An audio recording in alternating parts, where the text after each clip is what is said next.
My name's Dale O'Brien, and this is my story.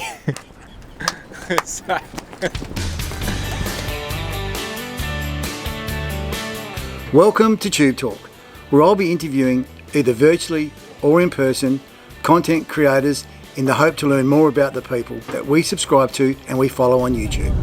Good afternoon, Paul from Carnarvon up here in the Gascoyne in the northwest/midwest of Western Australia.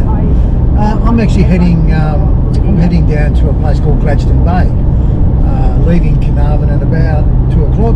I hope to get down there about 3:30 as it's only an hour and a half. I think it's 140 k's, and I'm going down there to catch up with a fellow that I've been following on YouTube for about 3 years now. His name's Dale, and he's the camp man. Fascinating fella, nomadic lifestyle. Interesting that he pretty much lives out of the back of his car, and he travels with his dog. Yeah, so I've been chatting to him on and off for the last 3 years, trying to pin him down to conduct a Tube Talk interview virtually. However, as the moons lined up 2 or 3 weeks ago, he's in Western Australia, heading down south of, I think he's turning east to go across to Nullarbor, south of Geraldton somewhere, as I don't think he intends to spend any time in Perth or as a city. So yeah, so the road into Gladstone, I'm led to believe, is clearly open, otherwise I wouldn't be going down there. However, during the cyclone, it was actually closed.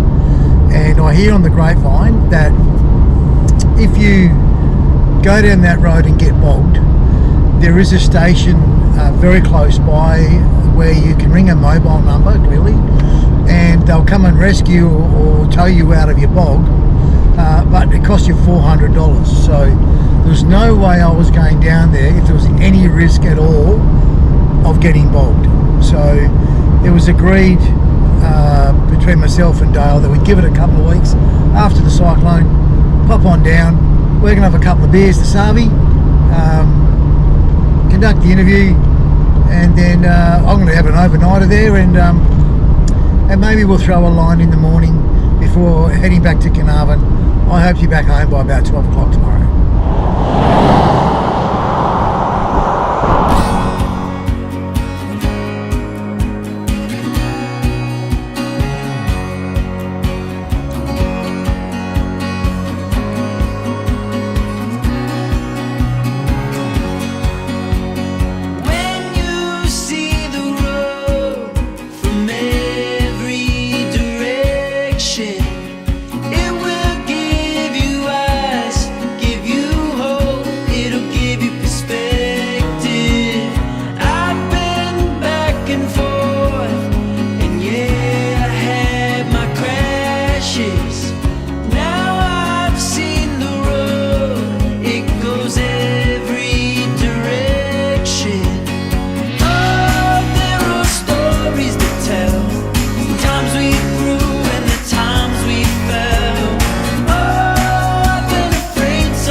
Dale.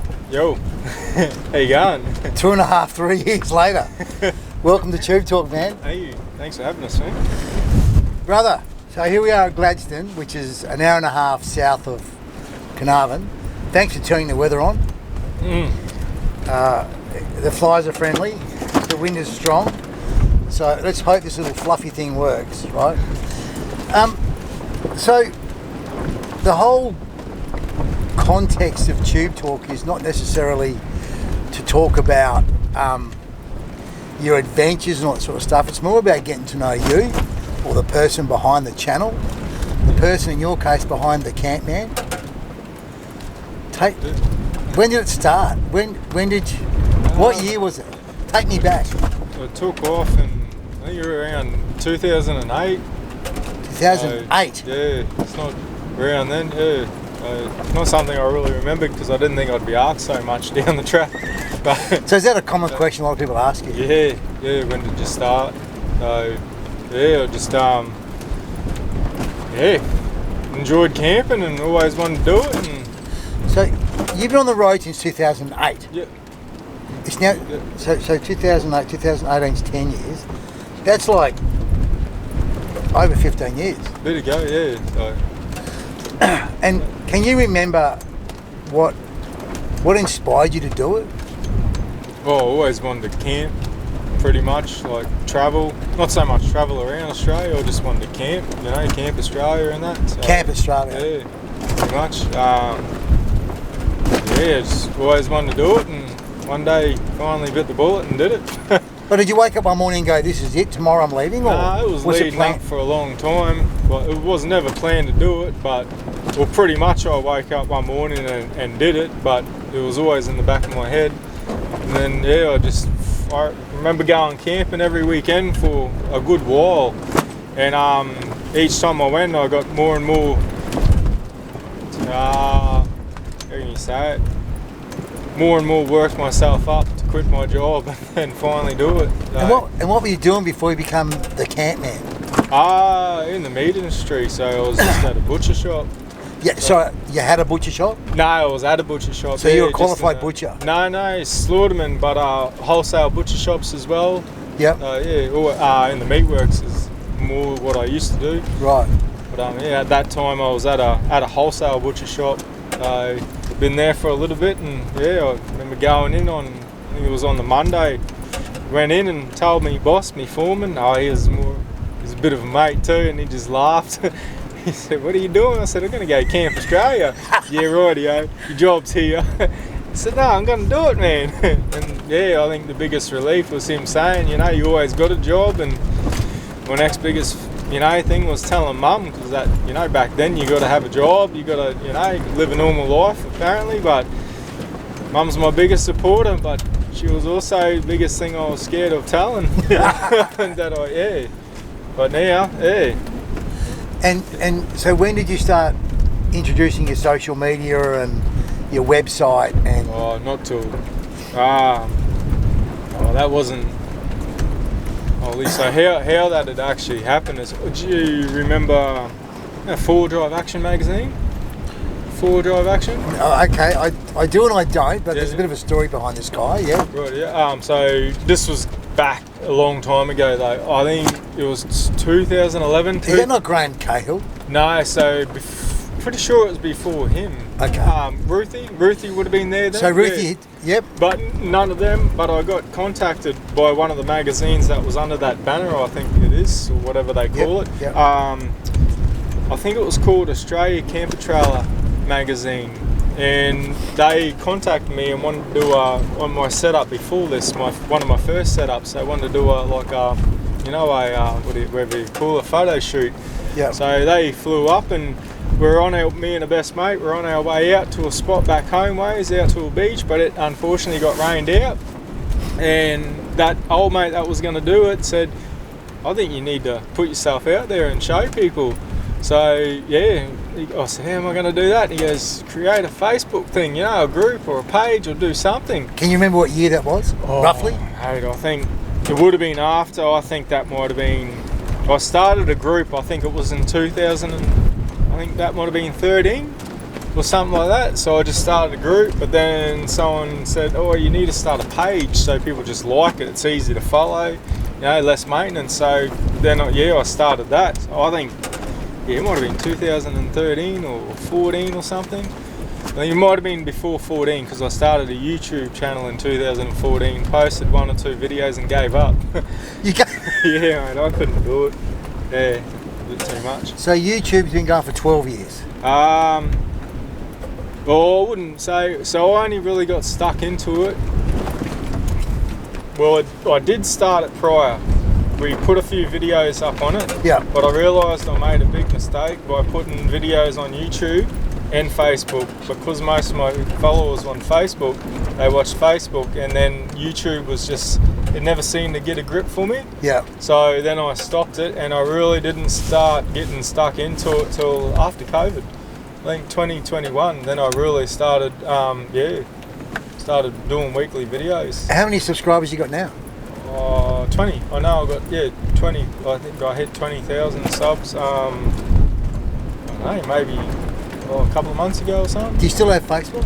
Yeah. Excuse me if I think I do follow you. Yeah, no. That was a dumb question. I do follow you on Facebook. How many followers do you have on Facebook? I think on Facey, I think there's over 100 or something. I've got 100,000 on Facey. What? Instagram? So Instagram's a story. Okay.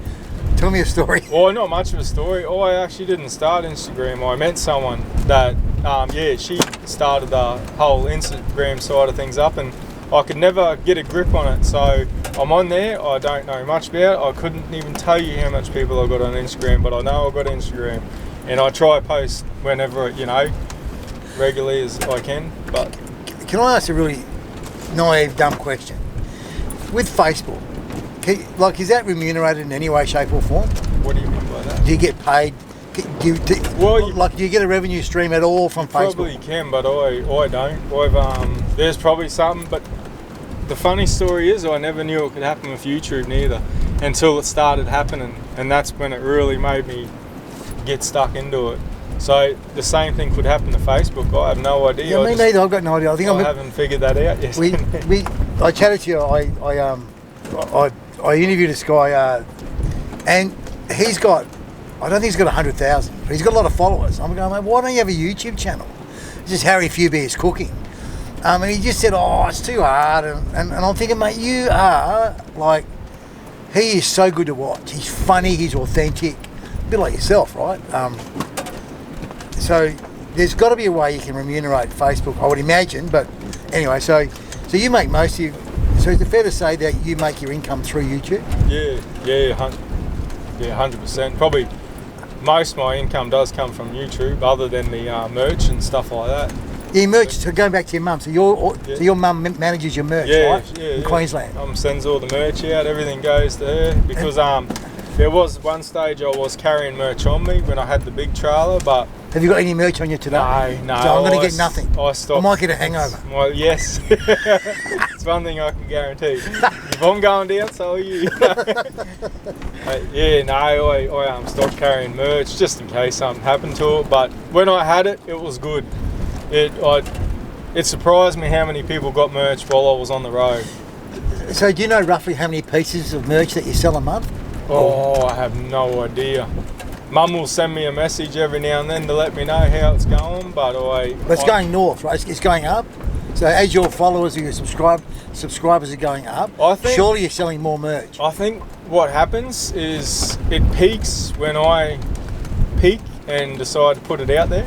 It's like a repetitive thing. I've got to keep pushing it. I've got to say, here's this and here's that, but I don't like doing that neither. So it's organic. If it happens, it happens. If it doesn't, it doesn't. You know what I mean? Yeah, I do. You understand? Yeah. Hey, off on a bit of a tangent. We'll come back to the story in the line, but you mentioned a she. You mentioned a she. I shouldn't say she. She's the Instagram. Cat's mother. Yeah, she's the cat's mother. I shouldn't say she. Yeah. She's okay. So this particular female that helped you out with Instagram, mate. So you've been on the road for so long. How does that work for relationships? Are you have you met some chicks have you met some ladies on the way that you've become romantically involved in, or? Probably throughout the whole travels. That obviously Bree would have been the longest. That I was with Bree for that'd be 5 years or so. And Bree travelled with you as well? Yeah, definitely. Really? Yeah. So. What a special chick to live like you do. It was. No, it was good. We actually met in WA at Lake Argyle. It just happened. So much happened actually in that year. But it just happened back then, and And look, I take my hat off to her. She helped me out a lot with my website getting up and going. And then because I wasn't on Insta or any of that sort of stuff, we got to start that. But yeah, so did all that. I don't know. I probably should stick at it. I probably should, I do post to it regularly, but I just don't want to bite off more than I can chew. I still got to live this life. I don't want to. Yeah, well, that's part of the reason why we got deferred to catch up down here, right? Because you had housework to do, which is you doing some editing, and and of course we had a cyclone interrupt our visit as well. So that's all good. Mate, do you get like? Okay, so predominantly you're a solo traveller. Yep. You're a nomad, right? Yep. So is there times where you get lonely, or is it? As in. Well, you got Dodge, I know. Yeah. Like a man's best friend's their dog, right? Yeah. And that's great. I think if you're coming from like a partner side of thing, if I had took off and started this life with someone and was with them for 5 years at the beginning of it, and then we split, I think then I would get more lonely. But because I set off on my own with just not Dodge at the time, but because I took off on my own at the time with a dog, it was just natural. Do you know what I mean? So. But you didn't leave with Dodge, right? So No, Dodge. I found Dodge on the side of the road. No way. Same year Brie and I met. That's what I mean. A lot of things. There's a lot of things. Yeah.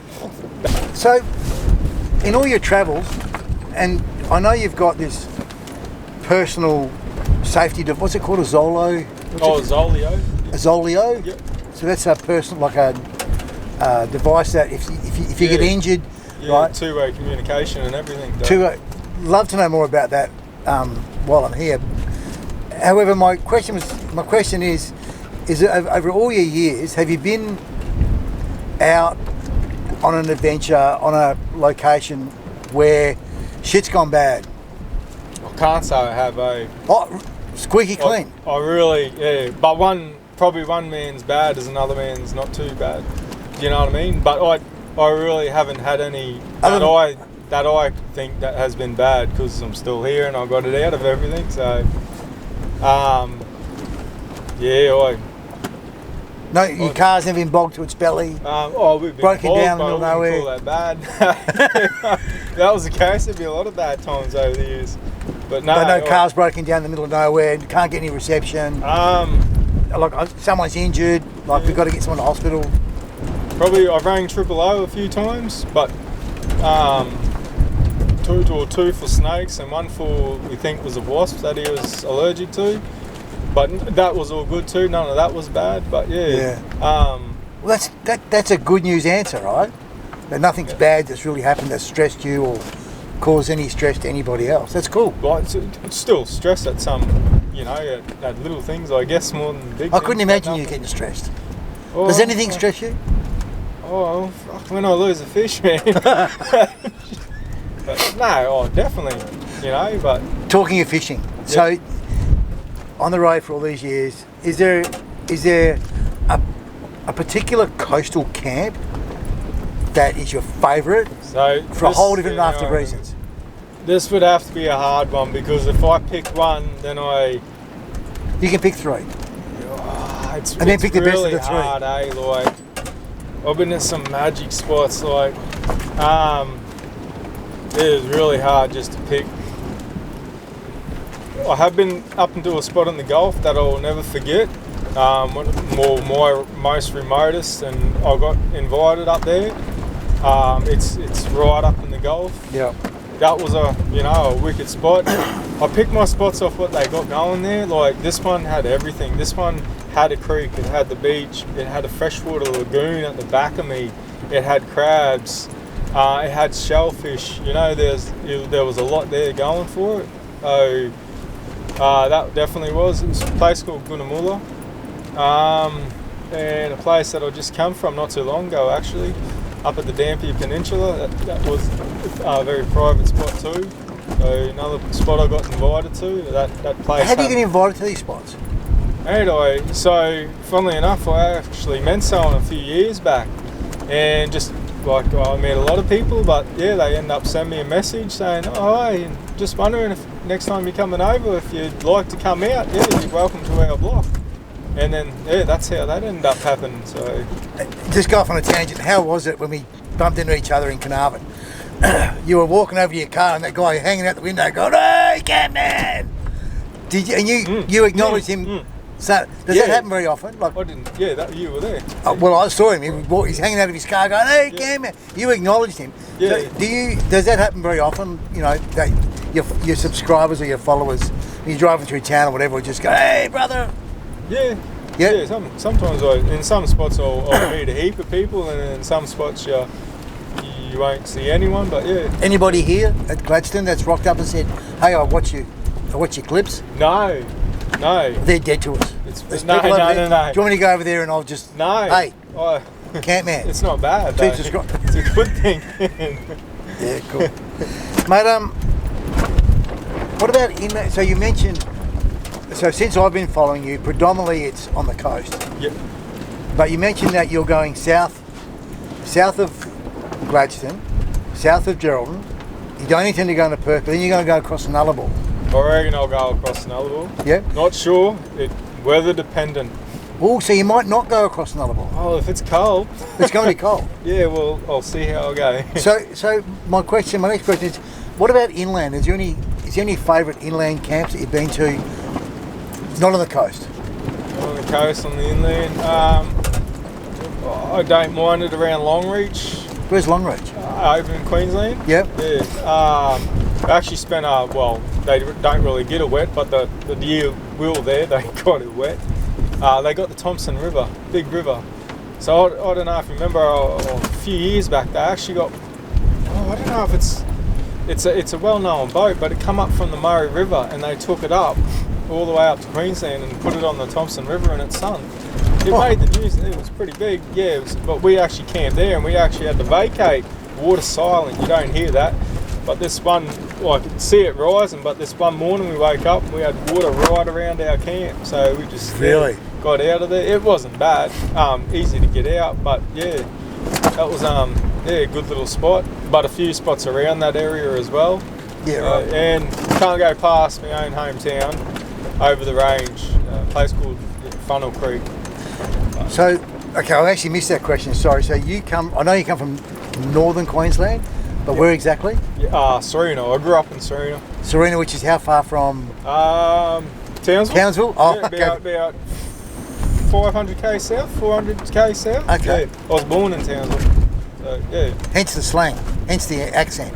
Yeah. The Queenslanders have got it. Do you think West Aussies have accents? I have no idea. Because you've clearly got a slang, which is a Queensland slang. Have you been told that before? Yeah, I'm not sure, probably.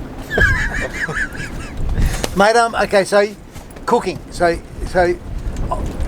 and whenever my wife gravitates to your episodes when you cook stuff, and I don't know whether it's a lot of you subscribe. It'd be an interesting question to ask, actually. So, how many more comments do you get, or how many less comments do you get when you do a cook-up, right? So, in addition to that question is, what is your go-to, your favourite camp meal? Well, it'd have to be when I open up the pantry, whatever I've got. Whatever I've got at the time is the go-to, because if you eat, you're full, and that's it, you know? Okay, so there is no real... your hankering is, you've got to have... If I got the stuff, I don't mind, like, fish and chips or a good spag bowl. I was going to say fish and chips. Yeah. Well, it's spag bowl, that's interesting. Yeah, I like pasta. Yeah? I don't have a lot of... I haven't had it for a while, but rice, I like curries. But sometimes I don't always have everything, and if I don't have everything, I'm not doing it. Oh, perfectionist. I don't want to stuff it. So back to the other part of the question, that was, so when you do cook-ups and cooking, do you find more comments or less comments? Is it more... Do you get more interest? To be fair, I've never even really taken notice. I know when we go back to that though, I know I used to do a lot of cook-ups, but they used to be on Facey, and now they used to be popular. I remember them being popular. Like, Note to self. This is a long time ago though. So my wife says it to me all the time, and when you're on a fishing gig, right, and I watch your fishing stuff, she glazes over. It's true, babe. You do. You glaze over. But the moment you get the frying pan out, it's like, shush. I'm watching this guy cook whatever he's cooking, and it's not just yourself. It's all the content creators that we follow. You got to relate to it, eh? Yeah. And I guess it's with full disclosure. My wife's a qualified chef, hence the size of my girth because I like the food. But it's just interesting that and ironically, you know, I'm led to believe it is a common trait. It's a common trail that people like watching people that cook, especially on camping. I'll tell you a story. It's funny. You said your wife's a chef. Yeah. Ages ago, we worked with this couple, and both of them were chefs. We went out camping this one time, and it was back then when I was doing my little cook-ups, and he goes, "Guess what? You're cooking tonight." I said, "I'm not cooking for a chef. There's no way I'm going to cook for a chef." And he goes, "You know what? Chefs are over people saying that. All we want is someone else to cook us a feed. That's all we want." Yeah. That's, you know, I thought, yeah, that's surreal. That's fair. Yeah, it is. Like, what did you cook? Oh, I can't remember. Oh, no, it would have been spag. No, it would have been, because I remember I took out the mince, I took out the mince too late, but I just threw it in the pan and threw water in it, and he goes, "That's how I do it." So in your whole setup here, and I know this is going to be a really tough question, and maybe we can do a walk around tomorrow, but you've done plenty of walk around your campsites, but is there something that you just cannot live without? What is, out of all your camping items, what is, I'd be lost without this? What would it be? Water. That was a pretty dumb question. Fresh. So do you salinate water? Have you got a desalinator? I've always been looking at it for years and years, but I haven't come across nothing that's small enough and it's going to work for me. Yeah. But there is something out now that I think might. I'm not sure, but I am looking into it. I don't even want to say the name because I can't even remember it properly. I'm pretty sure it's called the Scout. The Scout? I think. Yeah, don't quote me on that. But it's about... Maybe we could reach out to the Scout. Maybe they could endorse. No. I want to look at it more. They can send you one to have a look at. But yeah. Me. It's apparently it's only a suitcase. You just need the battery to hook up to it. It weighs, I think it's less than 20 kilos. Right. And they got two options. I think one's 10 litres an hour and one's 20 litres an hour. So how many litres of water do you reckon you go through a day? A day? Or I know. Maybe. Temperature depends. Yeah, all depends on how hot, but average maybe 15. It could be, give or take. Oh shit, really? But that's with everything, and that's allowing you to squirt and dodge if you get sits in the sun too much. I don't usually go that far. If it's that hot, we'll go to the water. I'll get a bucket from in Croc territory. Yeah. Yeah, right. But on say the days now, I'm drinking water. Yeah. Well, you're drinking water now. Yeah. Just got a bit of sugar in it. Yeah. Mate, so it's 2026. Where do you see? I kind of know what you're going to say here, but I'm going to ask it anyway. The future? Yeah. 2027. Do you have a? I know you and I have chatted about the way that I'm wired, because I need to have a plan and I need to have milestones. Do you have a milestone? Do you have milestones? What's 2027 look like? I think the biggest problem you could do is think about that. How you were just asking me about going down south and that. The minute I start thinking about that is the minute I'll want to do that, instead of just enjoying this minute, like being where you are at the moment, being present. And when the time comes, that's when I left up the Dampy after that cyclone. That's really good advice. Like we were chopping up wood and that, and it just hit me. It's like, I'm going to go, I'm feeling it's going to be a bad cyclone season, and I just left, and I didn't know where I was going until that night, and I searched that Cape, can never say the name. Conundrum? Cape Croydon or something, yeah. What's a conundrum?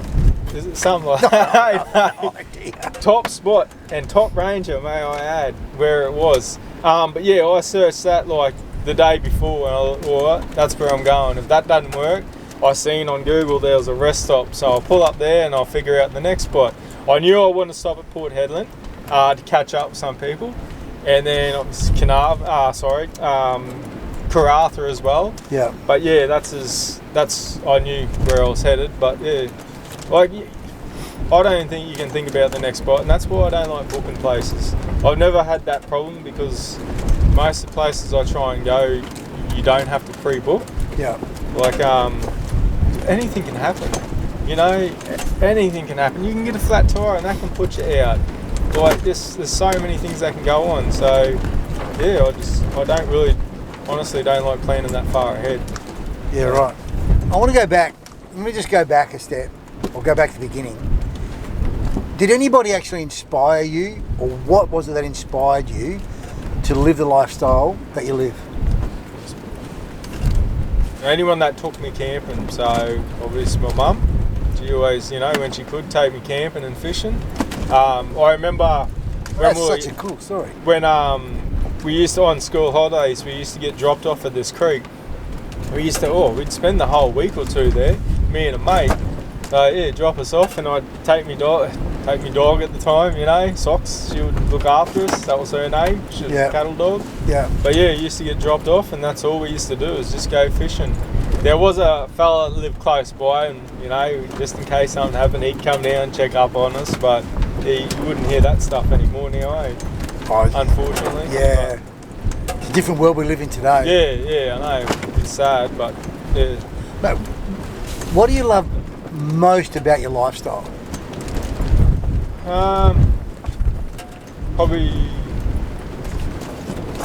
Probably just being able to pull up at anywhere at any time and stay there. Freedom? Just well, you've got no. Yeah. Just yeah.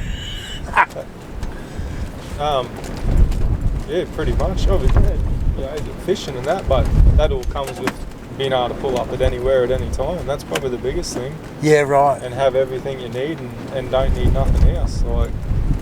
Yeah, right. Yeah, you definitely live a free lifestyle, which is kind of cool. All right, so we're almost at the end of, I guess, the structured question, so to speak. I've got to write things down, mate, because I'm a bit older than you, so my memory's not so flash.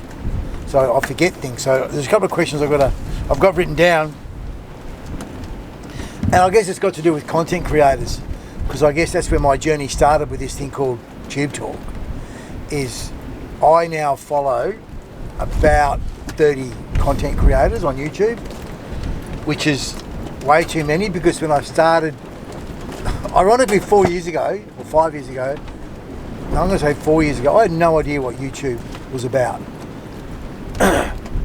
So when I became aware of this thing called YouTube, I started following content creators, and I said to myself, I'm only ever going to follow 7 or 10 so I can be fully present with all of them, right?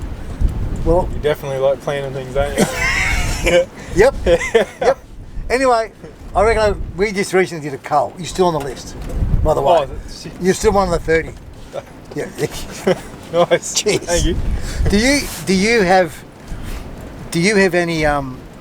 have a favourite content creator or a couple of content creators that you like to learn from and or just watch for entertainment? So I will say I got to when was this? This is going back a few years. When I got to the Ord River over in the Kimberley, I had Josh. His name was Josh. He come down, and Josh actually said, "Would you like me to show you where the salt meats are fresh?" And I would absolutely love that. So he picked me up. He come back the next day. He picked me up, and we went on a whole day. It was because he has taken me to all these different spots down the Ord River. The Ord River's in the East Kimberley. Yep. So yeah, he took me all the way down, and I didn't realise at the time, but he actually has a channel called JGR Fishing. I hope I say that right. JGR. JGR, yeah. Okay, so I'll put that up on the screen now. Yeah, right. And in the description to give him a plug. Because hopefully you're going to share this and we give him a plug. Yep. Yeah, and if you want to see Big Barra, and then him and his brother Jockey Coit. Jockey Coit. Bit of a joke behind it, yeah. Okay. It's good, yeah. We don't be shy about the joke. No, that's it. That's their thing. No, it's a funny thing. Oh, okay. But that, I think yeah. I've just figured it out. Okay. But yeah, no, what they do is unreal. In the wet season, it is, you know, because a lot of people avoid wet seasons, but it is the best time of year. And I spent a couple of wet seasons up there, but the places they go and, you know, what they catch and what they see out there at that time of the year, it is something else. Wow, right. So that's, yeah. So you like to watch them, and they're one of your favourites, yeah? And look, I've never actually watched their videos, because I actually didn't know they did videos, but we've been talking for a long time on facing that, and Brad and Fee. They have one called Red Dust Adventures. Red Dust Adventures. Where's Brad and Pete from? Port Hedland. Oh, West Aussies. Yeah. Go the Sandgropers. I stayed with them on the way down. Oh, I saw you. Is that them? So, yeah, Red Dust Adventures. Right, okay. Yeah. I saw that on, must have been Facebook. I saw you at the front of their place. Or... Yeah, most likely would have been. Yeah, okay, yep. Yeah, so we pulled up there and spent the night, and like I said, we've been chatting for that long on Messenger and stuff like that, and finally got to catch up. So you must have developed many relationships and friendships, albeit online. Yeah, the ones, it's definitely when you talk to them, but when you actually get to catch up with them and you click, that's good. You know, there's definitely a few people that I still to date keep in contact that I've met in random spots. Actually, another fella that I met pulled up, him and his partner at the time. I was in Dundee Beach. Okay, yeah. They rocked up there and having a good old chat with him, and I looked, you know, I just happened to glance at his leg and that, and I said to him, mate, I fucking hope he's worse off than you. It was pretty wild. And as that was all, you know, nothing else was said, walked over and his partner goes, Google Weeper croc attack. Fair dinkum. Yeah, and he survived it. Yeah, so he ended up coming. Todd, his name is. He actually just did a thing with SBS. It was, yeah. So he actually just did a what's the name with them. But we end up catching up again on the Fitzroy River. Yeah. And he told me the story, and I am spewing that I didn't have a, because it was just, the moment was there, but we were both happy and enjoying it. You know, the moment. You didn't record it. Yeah. Didn't record it, but you know what? Probably wouldn't have been the same if I had of. So I'm grateful that I, you know, heard the whole story and that. Yeah. So pretty wild. Not many people can say they've been attacked by a croc and live to tell the story. And you know what spins? It happened 2 days before we got to Weeper. No way. First time I've ever did the tally track. Me and my best mate got to Weeper, to his parents' place. She goes, you wouldn't believe it, someone just got attacked by a croc. That's him. Yeah, that was him. And I met him how many years later? Wow. I didn't know him from Bar of Soap back then, but when it got said, I was thinking, holy, I was there that year you got attacked by that croc man. I just rocked up in the town.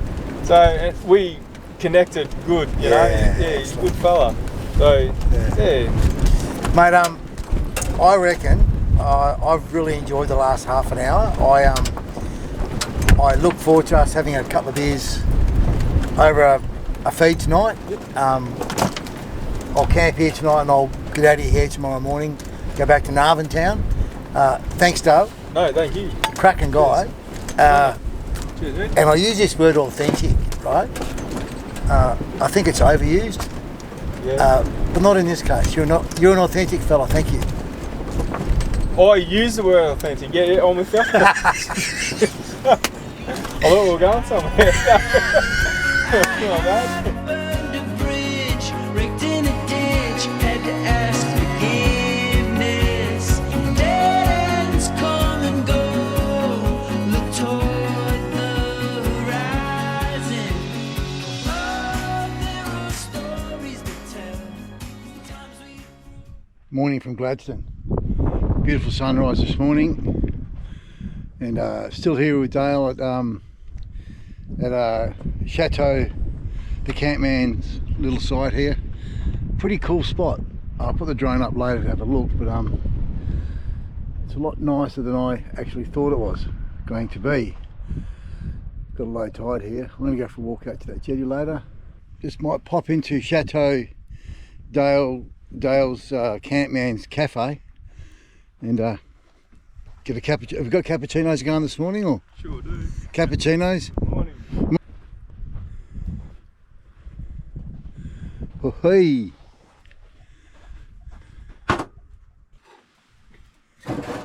Cappuccino. Can I please have extra froth? Extra froth? Extra froth. Far out. You sing out, man, again? Beautiful, mate. Legend. I just went out for a bit of a walk out to the end of the jetty, which is a bit sketchy to say the least. Took my fishing rod with me, had a quick flick, got myself one small flathead, threw it back. Clearly didn't have the camera going, but really impressed with the water here. Again, blown away by how pretty this joint is. I think at high tide look a lot better than it does at low tide, but it's very fishy.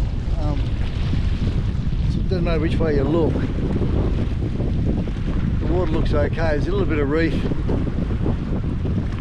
either side of the jetty. Yeah, in the shallows. You can see behind me the channel markers. So yeah, I think I'll be back. Pretty sure we'll be back to come down for a. You can come down here for the day or the night, an overnighter, because it's so close to Carnarvon. And I'm told by those that know more than me that the fishing off here is pretty good. Just getting your boat in and out really is tide dependent. So you've got to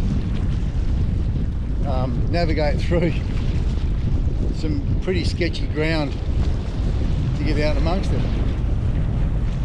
Yeah, so I'm about to pack camp up and head home back to Carnarvon. Had a really good morning chatting to Dale, the camp man. Interesting fella, such an interesting fella.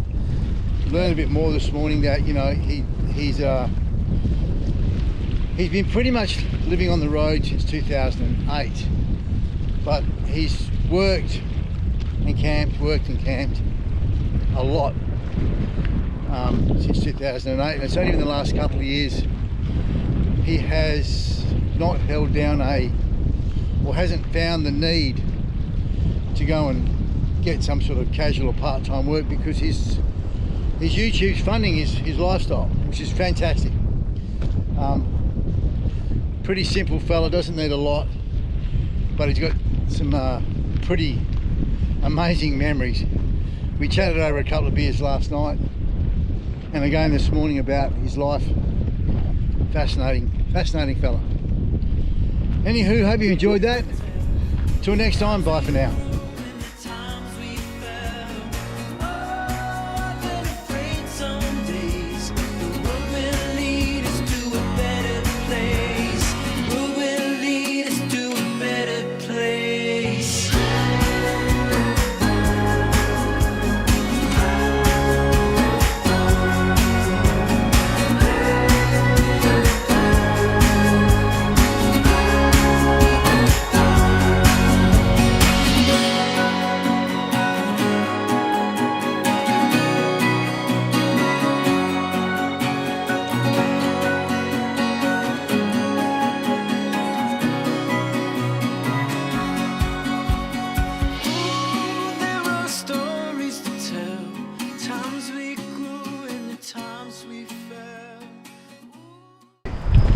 Tell us a story about Dodge. So when we were up at the Lake Argyle, it was just before New Year's Eve, 2016 going on to 17. We went out, we were going to go do a bit of a shop, so back into Kununurra. As we turned off from the turn-off onto the main highway, heading out, and as we were going along, the white line on the side of the road, I seen it like it looked like a blob, and I made a joke. I thought, oh, old mate painting the line must have had a big night, you know, big blob on the side of the road. Yeah. When I got close, thinking, that's a pup. Yeah. Oh, really? Yeah, ended up like a pup. She was no bigger than a white line. Just looked like they'd make it a mess in the white paint. Turned around and pulled up. She come straight across the road, straight over to me driver's side. And I picked her up and put her over to breed. There you go, we went into town because it was the week before, the day before New Year's, so I thought she could have been a Christmas pet. Went into the local vet, but yeah, they weren't open. Ended up going back out and yeah, she went camping and this and that, and then ended up going back into town, took her in to see if she had a chip. No chip or nothing, and they reckon she could have been a dumping of a litter. So Hello. next minute she's with us. Next minute you are part of Good gear. the camp man. Yeah.